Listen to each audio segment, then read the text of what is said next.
ખેતરમાં અનાજ ઉગે ને તો આખું ગામ ધરાય, પણ જો ત્યાં ઝેર ઉગે તો આખી પેઢી બરબાદ થાય. આવું એટલે કેવું પડે છે અમારે કે સુરેન્દ્રનગરના સાયલામાં જે પકડાયું છે ને એ જોઈને તમારા હોશ ઉડી જશે. આગળ વધીએ તે પહેલા અમારી ચેનલ લલકા ન્યૂઝને લાઈક શેર ફોલો કરવાનું ભૂલશો નહીં. કસવાડી ગામના ખેતરોમાં કપાસ અને તુવેરની આડમાં શું અવાતું હતું ખબર છે તમને? નશો. પૂરા 18 કરોડ રૂપિયાનો લીલો ગાંજો. 3500 કિલોનું આ ઝેર જો બજારમાં ગયું હોત તો કેટલા યુવાનોની જિંદગી રાખ થઈ ગઈ હોત. સવાલ એ છે કે આ ઝેરના બીજ લાવ્યા ક્યાંથી અને કોણ છે આની પાછળનો માસ્ટર માઇન્ડ?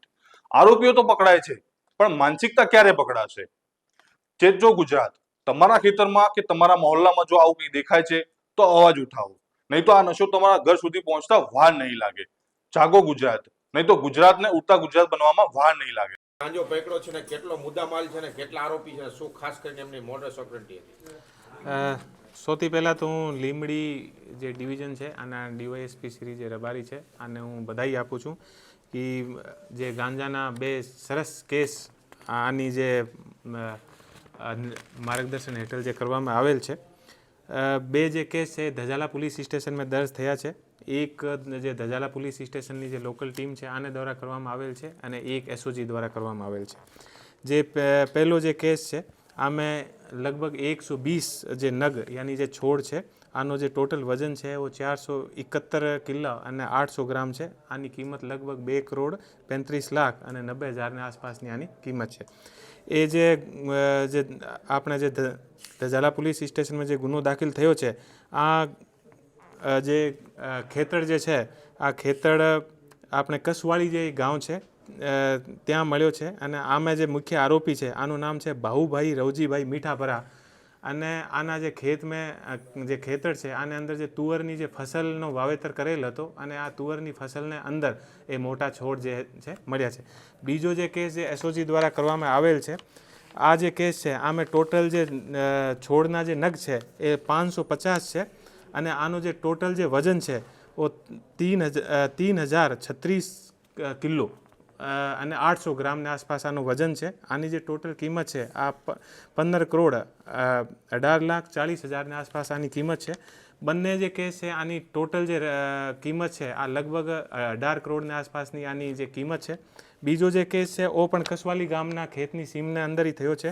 આનો જે મુખ્ય આરોપી છે એ સંજયભાઈ ભોપાભાઈ તાવિયા છે અને એ જે બંને આરોપી છે એ પોલીસ દ્વારા અત્યારે પોલીસની કસ્ટડીમાં છે અને આમે અત્યારે આગળની જે તપાસ ચાલુ છે એ લોકો બીજ ક્યાંથી લાવ્યા છે અને કઈ રીતે એ લોકો આની વાવેતર કરતા હતા, ક્યાં કરતા હતા, આગળની જે આખી જે તપાસ છે આ ચાલુ છે. બંને ટીમ દ્વારા બહુ સરસ કામગીરી કરવામાં આવેલ છે અને જે બંને ટીમ છે આને 5100 રૂપિયાનું ઇનામ પણ આપવામાં આવશે. અને હું જે બંને ટીમ છે આને હું ખૂબ બધાઈ આપું છું કે આપણા નવા વર્ષના પહેલા દિવસ એટલો સરસ કેસ જે છે બંને ટીમ દ્વારા આપણે કર્યો છે.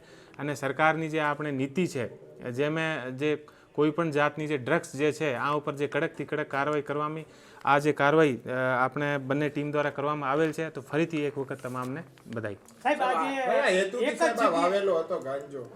એ જે ગાંજાના જે છોડ હતા આ ગાંજાના છોડના ઉપર ગાંજો આવ્યા પછી એ લોકો જે છે અલગ અલગ જગ્યાએ ગાંજો વેચવાનું કામ કરે છે અને એ અત્યારે પોલીસ દ્વારા આ વિસ્તારમાં ત્રીજી વાર એસઓજી એ રેડ પડી છે.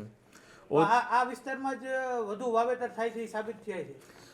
આ વિસ્તારમાં તમારી સાચી વાત છે કે બારંબાર રેડ થાય છે અને જે એરિયા જે છે આમે બારંબાર એ કેસ થાય છે એટલા માટે અમારે ધ્યાનમાં પણ છે. એટલા માટે પોલીસ બારંબાર આ એરિયાની રેકી અને આમે આ એરિયામાં જે લોકલ બાતમી હોય આ બાતમી આધારિત કાર્યવાહી કરી રહી છે અને પોલીસને અમે સફળતા પણ મળી રહી છે. આટલી મોટી માત્રામાં ગાંજો પકડાય છે, આની પાછળ બીજા પણ હશે ને? આટલો મોટો ગાંજો છે તો એવા કોઈ પણ ઇસ્યુ યા એવા કોઈ પણ મુદ્દા અમને મળશે તો આની અત્યારની બંને આરોપી જે છે એ પકડાઈ ગયા છે. આની પૂછપરછ કરવામાં આવશે અને પૂછપરછમાં જે પણ વસ્તુ અમને મળશે આ ઉપર આગળની કાર્યવાહી થશે. અગાઉના જે કેસો થયા છે એ મહિલા કોઈ આરોપી પાછા આના ખેતર એમના ખેતરમાં અત્યારે એવો બધો તપાસનો વિષય છે. અત્યારે 2 આરોપી પકડ્યા છે અને આમે કોઈ બીજા જે આગળના કેસના કોઈ આરોપી આને અંદર ખુલશે યા નામ આવશે યા ધ્યાનમાં આવશે તો આના ઉપર પણ કાર્યવાહી કરવામાં. આપના પોતાના પ્લેટફોર્મ લલકારને લાઈક કરો, ફોલો કરો, સબસ્ક્રાઇબ કરો અને શેર કરો.